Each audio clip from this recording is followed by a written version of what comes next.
Cześć! W tym filmie zrobimy unboxing, czyli rozpakowanie przenośnego blendera sportowego Mediatek Smoothie Portable Blender MT5517, który przyjechał do mnie na testy.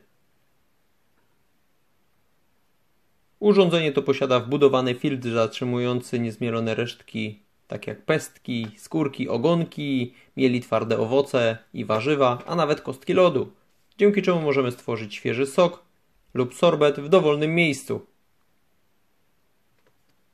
Mamy tutaj 6 wytrzymałych ostrzy ze stali nierdzewnej, szklaną butelkę o pojemności 500 ml i funkcję powerbanka, akumulator litowo-jonowy o pojemności 4000 mAh. Urządzenie waży 650 g i możemy zabrać je ze sobą w dowolne miejsce, np. do pracy, na siłownię czy też do szkoły. Dwukrotne wciśnięcie przycisku uruchamia blender. Po 5 sekundach się wyłącza, jeżeli jest pusty. Korek z uszczelką, następnie wbudowany filtr zatrzymujący niezmielone resztki.